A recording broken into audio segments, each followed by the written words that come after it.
Good morning and welcome to another virtual candidate coffee. Thank you so much for joining us. We're live at the studio 701 East Chapman. So we've been working out of here, which is great because it gives us a lot more flexibility and allows us to take your questions and broadcast to multiple channels. I am very, very fortunate. Today I have a very special guest. Last week I had a special guest. This week I have an even more special guest. And I am very grateful to be joined today by former Congresswoman Loretta Sanchez. So, Loretta, which is kind of the coolest thing because, you've always lived close by because you've been our congressperson. Right. But now you're a neighbor, which makes it just equally more fun. And it's exciting, because I graduated from Chapman University and I've sat as a trustee on Chapman for a long time now, actually. And, as a neighbor, I get to see the interaction. And lots of neighbors come to me and they say, oh, we have this problem, or always I feel like I'm a real connection between one of the biggest entities we have here in the downtown area and our community. And are you still, I know for a long time you were a professor, an adjunct professor? Yes, I teach one class usually in the fall. I'm not teaching it right now because I'm in campaign. Yes. But a year I was what they called a leadership fellow in residence at Harvard. So I didn't know that. I've been working really hard on this whole issue of leadership and teaching not just people who are in leadership right now how to be better able to communicate and work with each other, but teaching our young people so they don't make all the mistakes that all of us went through for 30 years. Right, yeah. Exactly. Well, I can just say you've always, who had gone so high that I just thought, oh, you know what, maybe I could do it. And not only that I could do it, but could maintain a sense of dignity and actually fun too, real person. You and I have always gotten along really well, and we've always looked at, okay, what is it that we need to do for community, right? Mm-hmm. And I've always, regardless of party, I've always worked across the aisle. I've always worked with sometimes my own have been worse than the ones across the aisle, right? You've noticed that sometimes. So it's really about what do we want to get done for community. And as far as leadership, I think, yes, I think some of our young people don't really know just the roadblocks and the autocrat. And in what was then a very Republican county, I think now I would call it more purple. People call it blue, but it's very mixed. Yeah. It's very mixed. You know that. And so leadership, I think, is an incredible topic. It's incredible. I think it can be taught. I don't think that you just grow up as a leader. And, for example, last night we lost a great leader. Just devastating. Some have called our Supreme Court Justice probably the most important woman lawyer in our nation's history. Right. And a trailblazer beyond anything else. For champion for women, for women's rights. And it's been interesting watching the different quotes people have used to pop up where I was like, oh, I should use that. Oh, what a great reminder. And just now, there's a great piece of video, I wish we had it, of you at the State of the Union. Yes, last night I started getting a lot of tweets from people going, oh my gosh, CNN is playing this and they've got you and RBG sitting there hanging out, talking to each other at the State of the Union. And she was a very remarkable woman. She also transcends, my husband was a good friend of Scalia's. Right. And I knew Ruth Bader. And so they were the best of friends. They really were. A friend of mine posted that up on their Facebook feed, and I had not heard that story, and I was blown away by that story. Yeah, so, my husband used to, my husband's a Republican. So's mine. It's all good. We could put it right out there. So we both very nice. We are definitely a mixed family, right? Yes. Which makes it interesting. It's funny because he used to go, hunting. Yes, my husband's a military man. He's a hunter. He grew up in conservative Amish country, Pennsylvania. So you can imagine the background that my husband has. And he would go with Scalia and others, and they would go hunting and stuff in Texas and other places, right? And he really liked him because he was, they're more conservative and everything, but they would have great talks about Ruth and about what kind of a relationship and how funny she was and how witty. And my understanding is that the Scalia family and the Ginsburg family, they would often get together. I mean, you said like you married a Republican, as did I. You know, so I had to learn a long time ago that if I was going to argue about something, I better come ready and I better have my facts right. And I better be. You know, but still, that you had to be. And unfortunately, the Orange Fire Department seems to be having a very large day. So I hope everybody's okay. You know, so we are. The fires. I mean, there's another issue going on. Knock on a little wood to make sure. But you know, I mean. Getting back to the topic, kind of weight that we have lost that, or that how we need to find that again. It definitely is a lot harder. Yes. Than when I first began in politics. You know, my sister's still back there in the Congress, and right. friends, and I really was friends with everybody. So they pick up the phone, we talk to each other, we text each other still. Because I'm still working for Orange County, helping them get things, right? Of course. And I think they are all so discouraged. So really discouraged with, you know, what's going on right now back there. And frustrated. Mm-hmm. And, you know, regardless of how you feel about Trump, he takes up the whole room, and he has for the last 4 years back there, you know. It's whatever his tweet was in the morning. And so the Congress really, it's like they can't seem to break out and get their issues really on the forefront. So they're doing the basic minimum right now, which is just trying to keep the government open, just trying to get funding for this COVID issue.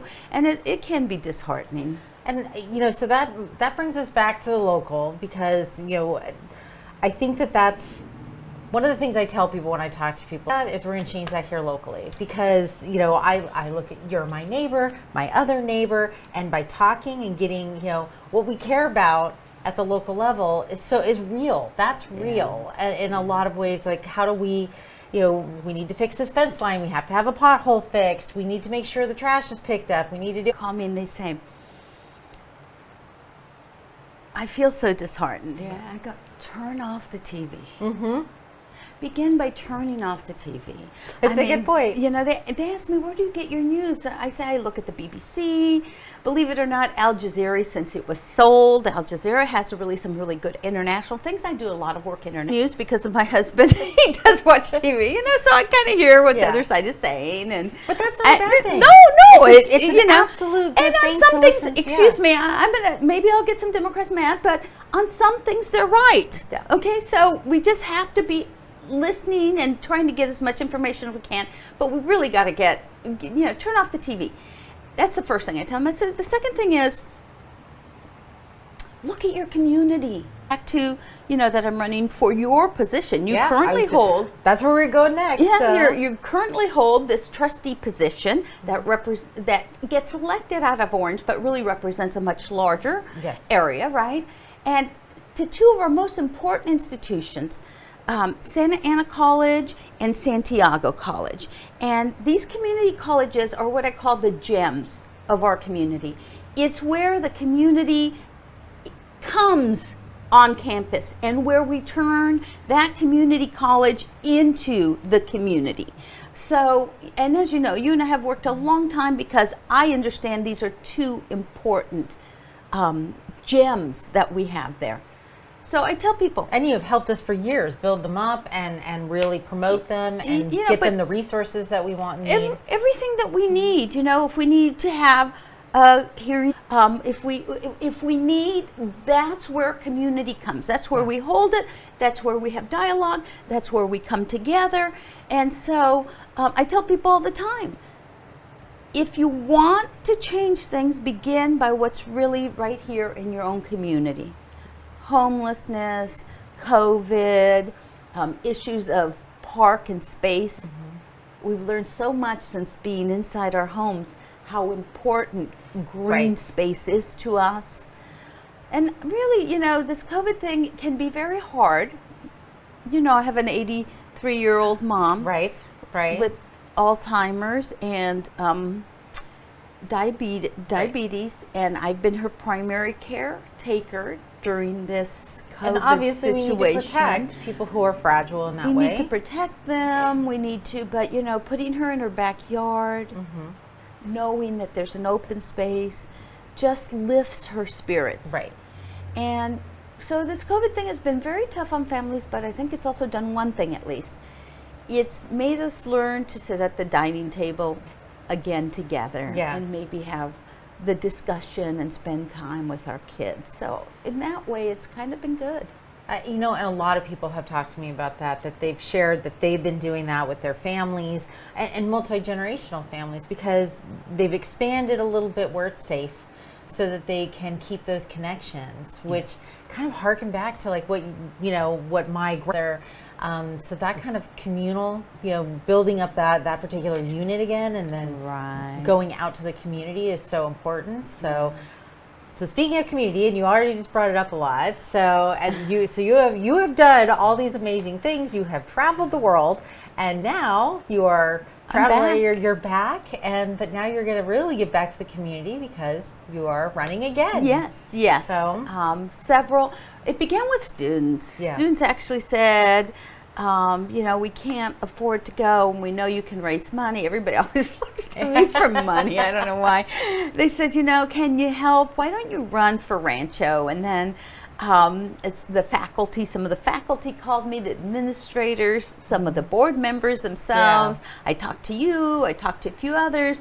And here I am running for the school board, for the community trusteeship of Rancho Community College District. And the vote is here in Orange. Right. It's in downtown and the El Medina area and up to the Orange Olive area, pretty much. And so these are folks, so I mean, for the voters, they've seen your name on this on the ballot. You know, we're going to have some big challenges as far as the community colleges are concerned. And, you know, it's a good thing people call you for money, because I think we really want to give our kids the college experience, and young people can grow better with more interaction. That's one of the things we've learned. I mean, if you're a parent at home and you've got kids and you're homeschooling, you know what that's like. They learn better, they interact better, they have the social skills that socialization. I mean, you know, they're just missing all that. So important. And it's the same for young people, and right? I sit on the board trying to figure out how to get kids back into the classroom in a safe classroom. And the same thing needs, I'm sure you have been dealing with it in the community colleges. Absolutely. But that takes money. Yeah. It takes money, building one-way corridors. So when students leave a classroom and they're traveling to another classroom, everybody's going one direction. They can space themselves at 6 feet. Things I'm sure nobody thought they would have to put into their budgets, you know? Exactly. Giant stickers, plexiglass walls, all kinds of different things. Just even how much time you have to leave between one class time and the next one. Right. Because now you have to file out 6 feet apart. Yeah, and there's no cutting across the there's corridor, no like, quad, and there's no running, and there's no. Yeah. Everybody's got it's like little robot automation, you know. Got to go here, got to go to the next class. And even how the teacher stands, you know, disinfecting a classroom. So you've been sitting at a desk for an hour. Right. Who knows what you got on your hands, how much time you've touched your face. You know, now we got to disinfect it before the next set of students come in. Absolutely. All of this is time and money. So yeah, money is the first thing. And then, you know, I have 2 nieces who are at community college right now. One of them took 3.5 years, and she said, you know, it was very difficult to get classes sometimes for her to be able ongoing problem to fill her 2 years. Right. You know, you don't graduate in 2 years anymore.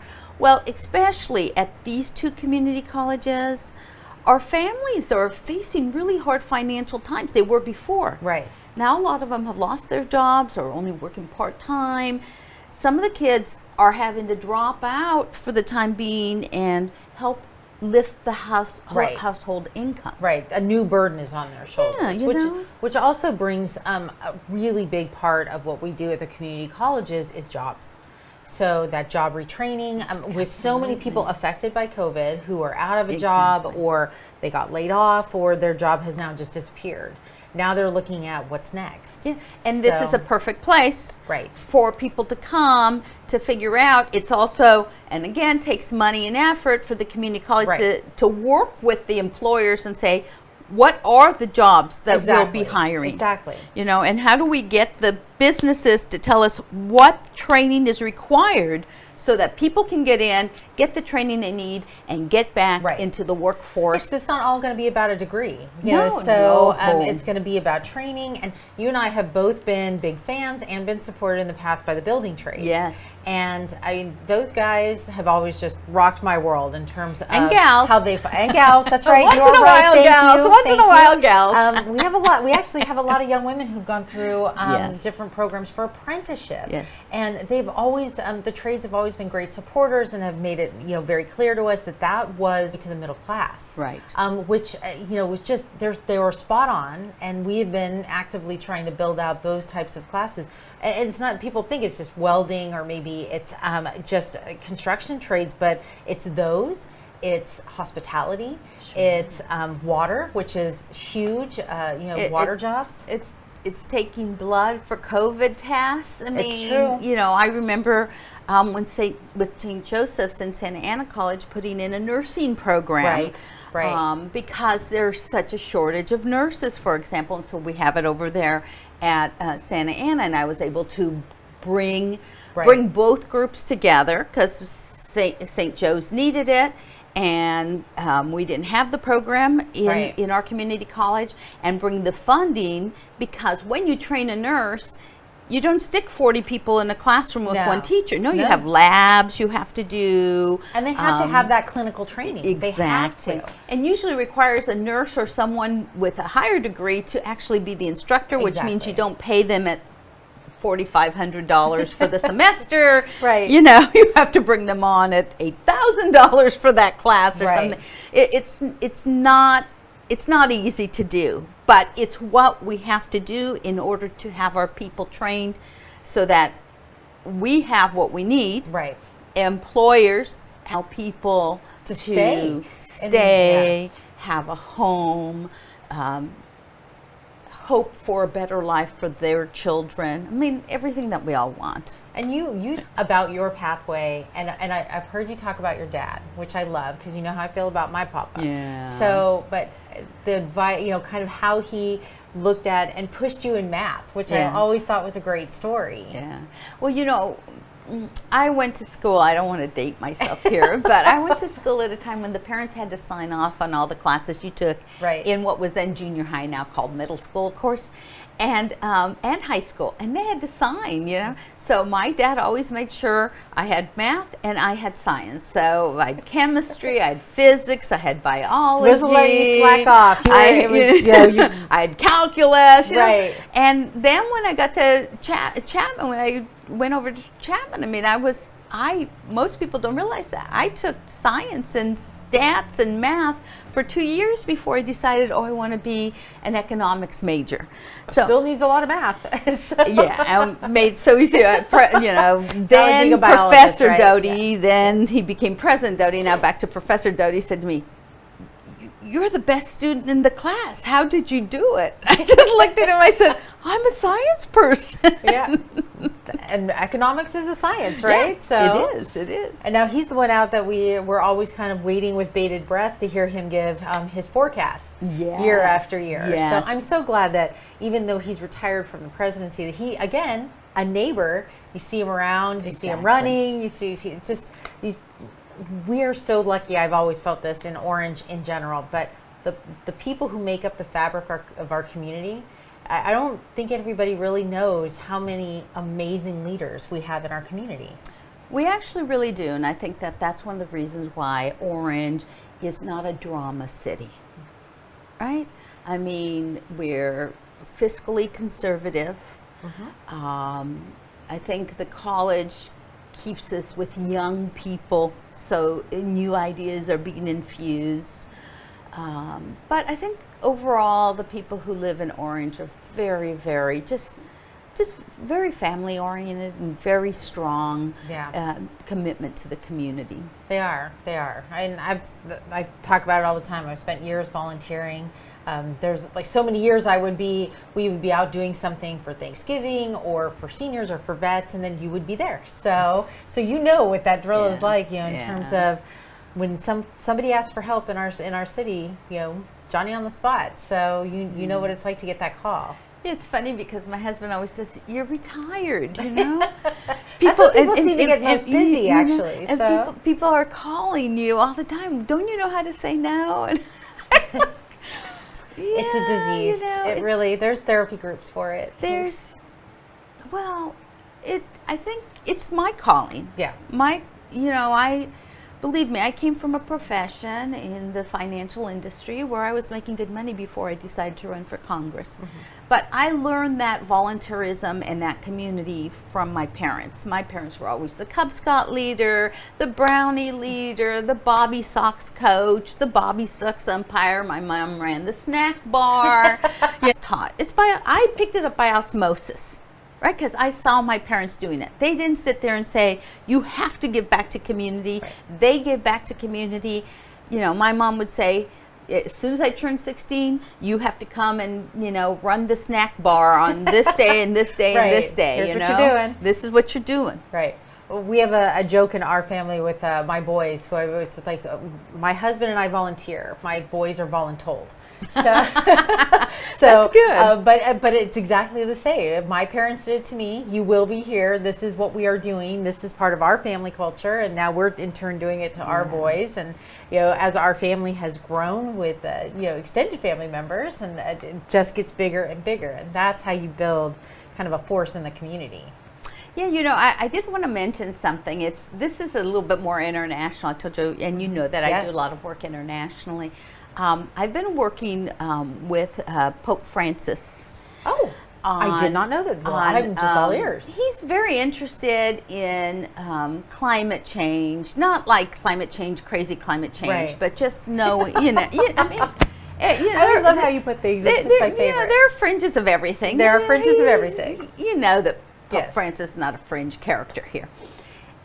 He's very interested, and he's incredibly interested in what's going on with the fires here in California. Oh, interesting. Yeah. Okay. So we are working with the governor's office and with Chapman and with hopefully UCI and San Diego to do some sort of a forum or something by Zoom in the next month or so to talk about the wildfires, and maybe to have Pope Francis, talk to people about that. Yeah, it's really interesting. And in fact, for the last 3 or 4 years, he sent out what we call an encyclical. I'm a Catholic, so for you Catholics, some of you know that.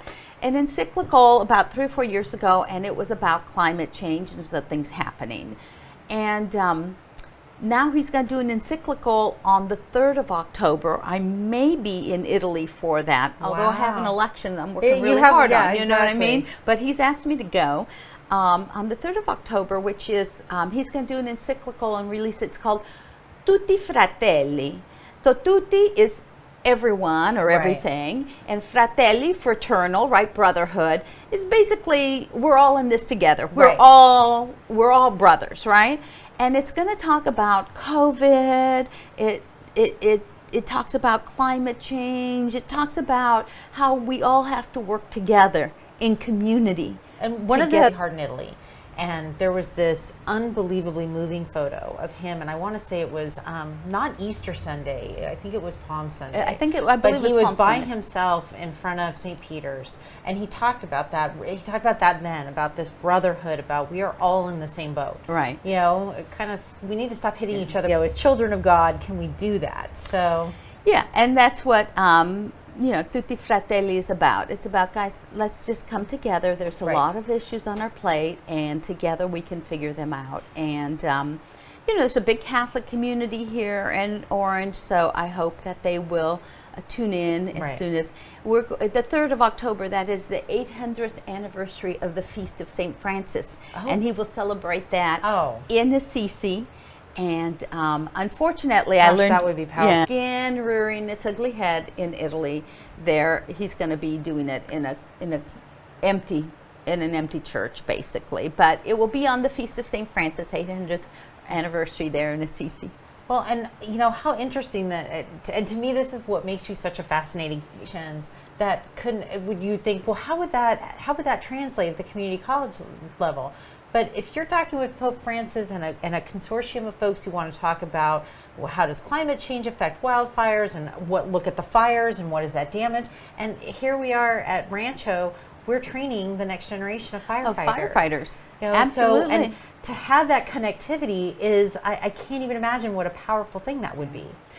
And you should mention that, I asked the firefighters for their endorsement. They said, of course, you got us our firefighting program at Rancho. Right. And we're it's the number one training places for our firefighters. And oh my gosh, are they exhausted or what in California and Oregon and Seattle? I mean, and pulling in Washington. from nationwide now. Right, because really the Pacific Northwest down through California, we've been lucky here. We've just had a couple fires that are going on out there in Yucaipa area, but I flew in a plane the other day from here to Seattle, and all along the strip of coast, all it was smoke. Right. I mean, just terrible things going on for people. Which because my mom told me to say this, which is interesting. Know that if you leave water for your pets outside, that water can get the ash in it, and if the ash gets in it, it actually will create lye that gets into your animal's stomach and their throat, and can kill them. So if you have water for your pets, leave it inside. Have them take that water inside so it stays clean.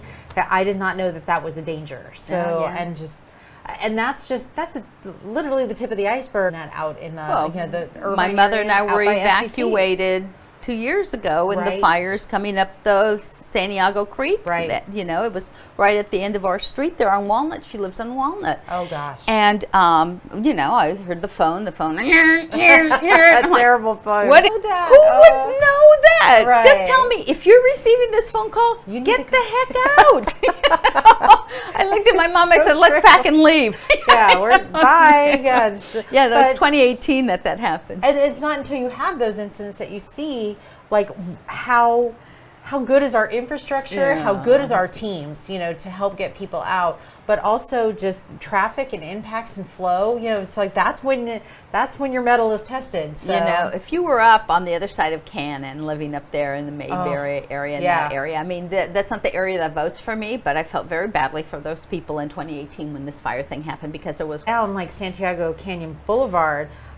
There was still cross traffic. It hadn't been cut off, so that you couldn't get out. It was the not get out. And it must have been terrifying. I mean, my mom and I were on this side of the so you had plenty of the creek, so we had plenty of ways to get out.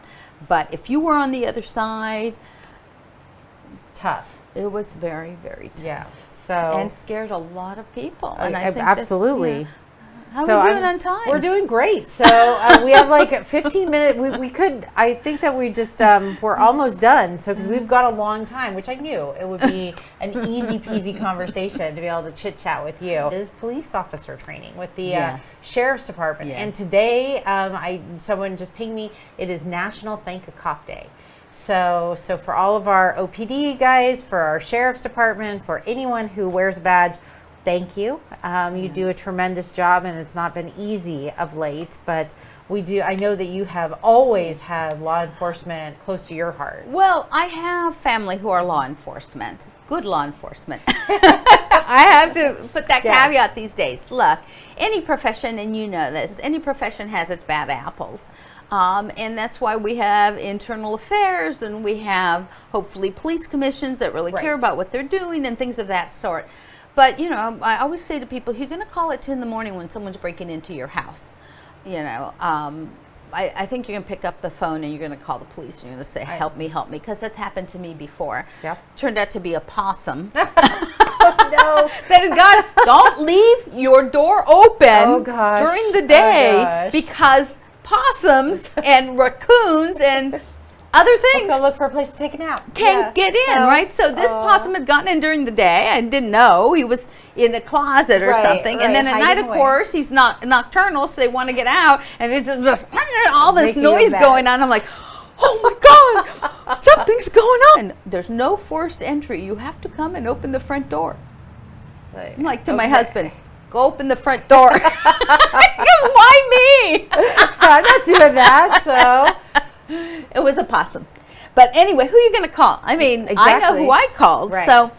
So yes, you know, some of this Black Lives Movement and these issues of social justice are important, but again, that's a conversation. I don't know if they're going to come back. I know this. I mean, I had some cousins who were police officers, and they kissed their wives goodbye, and they said goodbye to their kids every morning, right? Because they didn't know if they would be back. So yes, I do thank them, and we were very instrumental working together to get the police training facility that we have over there. That came from the federal government. Let's review our procedures. Let's review our training.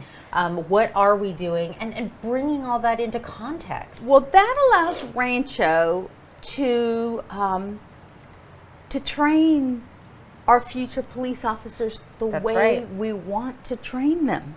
So with this issue of social justice, community policing, knowing the community, working with the community, it actually is advantageous that Rancho is at the forefront of being able to train our officers for the future. Well, and now we're so cognizant and so actively recruiting officers of color, so that there's a whole different mindset, a whole different worldview, and just different background that really adds to, you know, the overall well-being of our departments, because you have those different voices. Yeah, you know, diversity is always important to me. It's always important. You know, we were talking about Ruth Bader earlier, and she, you know, she was on the forefront of and Justice for All. And her Justice for All was women, you know. Right, exactly. I mean, there's a clip of her where they ask her, you know, when will we know that women have achieved on the Supreme Court? And she said, when there are 9 women. Well, we need to get to work on that, I think. Yeah, exactly. There's the next leap, right? You know, so the answer is, I mean, we're all better off when we better understand each other. And one of the ways we better understand each other is to have discussions and to have everybody at the table. I mean, it's interesting because on Rancho this year, on the board, you have 7 board members, and you have 3 Latinas. Well, after this election, if I don't get elected, there'll be no Latinas. No, you know, so it's, I mean, all the women are coming off. And at the time that I was appointed, I was only the 2nd Latina to serve. So it was a big deal. Right. And then we went to districts. So we'd always been in trustee areas, but still elected at large. And then we went to districts, and the whole face of the trustee board changed dramatically. So it changes according to the community, what the community looks like. So, you know? So it's been interesting to watch that evolution. But you're right. Yes, I hadn't thought about that. Yeah, 3 Latinas coming off. Right.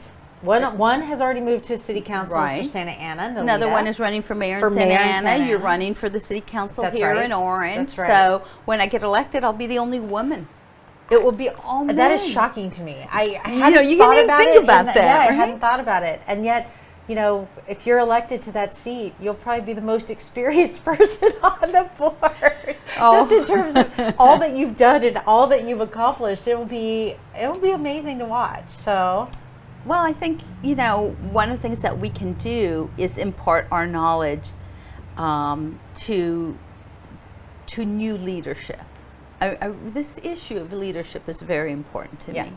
I try to impart it in the classroom. And, you know, this year, for example, I'm a political fellow for George Washington. It's mentoring young people about what politics really is about. It's not all this fight that you see on the television. It's actually, how do I get to yes? How do both sides get to yes? And what does that look like? Right. So because that pathway is not always easy. No, it's never easy. No. Everybody has their own opinion. Of course. It's how do we come together with an opinion and a process and a program we started with, right? The sum. How do we make the sum the best for the situation? Right. And make it win-win for everybody. Exactly. Not everybody gets what they want.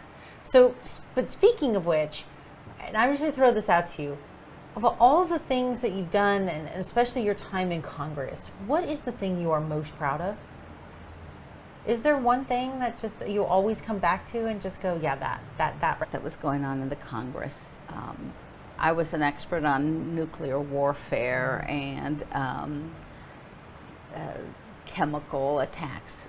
Look at this COVID thing, how easy it is to spread, So I actually worked with our military with respect to some of the really ugly possibilities, weaponization of space. So far space has been about research. Do we really want to put weapons up there that can knock us all out? Right. So I was like the voice that said, no, let's not go there. And I think one of the things that I did was non-proliferation of nuclear weapons, which for my international perspective, I think my work on non-proliferation of nuclear arms and other bad weapons, I can be proud of. But, my heart was always in education. And so when I look at things like, I put in $1 billion of new spending every year to put up Head Start programs. Right. In 1965, the first year of Head Start, I actually went to Head Start. I mean, I am the poster child for Head Start. And believe me. That's amazing. I didn't realize that. Wow. The TED Talk. Right. The TED Talk on Head Start is me. You can look it up. Right? Because I was a kid in an immigrant family. My mom read about this program on the front page of the newspaper, and she said, this is a program Loretta needs. And she went down and signed me up. And it really changed me. I mean, before that, I was just in the cloister of my family. Right. For the first time, back to this socialization. Of course. I mean, helped me to get beyond my shyness. Now people say, well, can't shut you up, right? But yeah. It brought you out, it gave you those opportunities. And it taught my mom how to advocate for her child. Right. And my mother had 7, so how to, and then here's the amazing thing about the community college.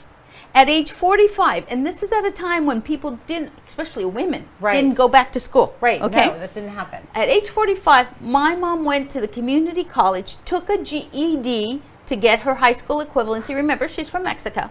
And went to community college, got her AA, transferred to Cal State Fullerton, got her room, and for 17 years was a public school teacher. That's the community college. That is what the community college does best. It tells people like my mother who have very little idea about it, integrates them to be great Americans. And my mom about that. She's a heck of a mom. Yeah, she is a heck of a mom, right? But role model, that leader. Community college was the place that my mom went to and said, I want to be a teacher. Show me the help path. me. Yeah. Help me to do that. That's right? amazing. And that's why. See, I thought your story was amazing. No. Oh, that's no. amazing. My mom's story and my grandmother's story. I mean, I come from such great stock. Yeah. It's just amazing. Yeah.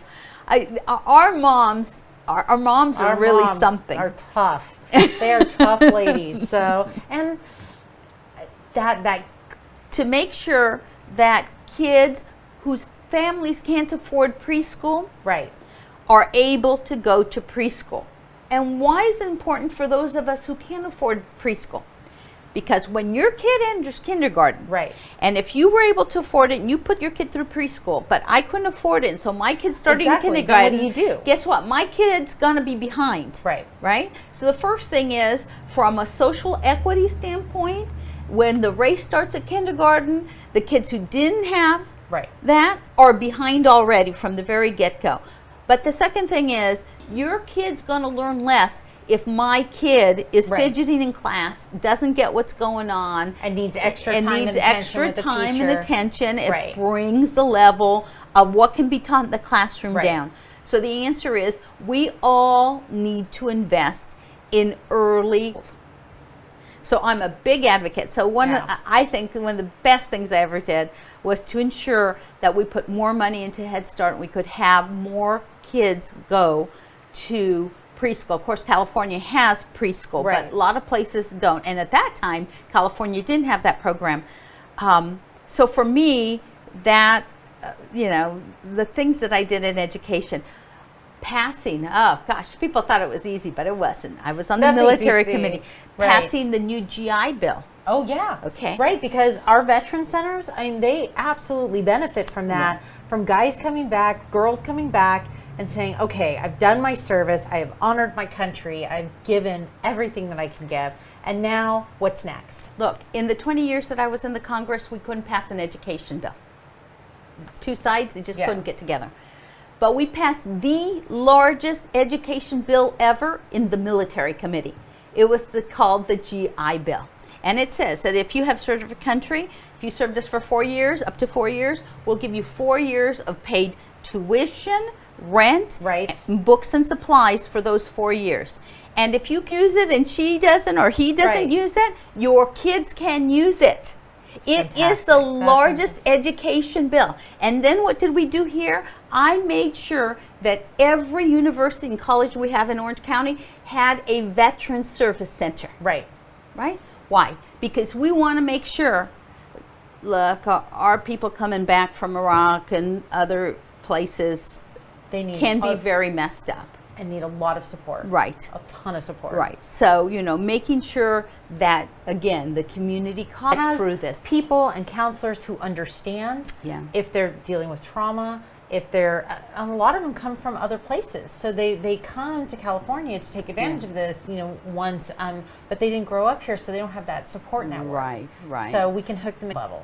So education. Education. It was the key for Education. my family. Yeah. You know, so I believe that it is really one of the greatest things that we have in our country is that issue that if you want to be educated, you can be, and that you can afford it. Some way we got to ensure that our people, young, returning, at 45, like my mom, can afford to come back and ask you yet for your endorsement. And I'm You know going to put what? you on the spot here. I don't think you did, but I Well. would have to say that you absolutely 100% have my endorsement. Oh my gosh, thank you. No, thank you. I mean, yeah, just what a great record of service. I'm so proud to call you not just, someone who I look up to, but I'm very No, we've proud to been call you a friends. friend. We've So been friends. you've been a great, tremendous supporter of me as well. So I just thank you, and I just wholeheartedly give you my endorsement. So Thank you. I think I really Rancho needs appreciate you. it. If I have to leave, Rancho needs you. So I'm very happy about I'm that. excited to continue to serve community, and I'll continue to serve them. Yes. I mean, this community invested in me, and I love to give back. Well, thank you for Thank being you. here today, and thank you for watching. If you have questions, I'll try to get through the comments in the thread and then up the page and website as well. So thank you for joining us. This is our last one for now, because now it's time to get out into the neighborhoods and be walking. So you will probably see me and my supporters as well as the rest.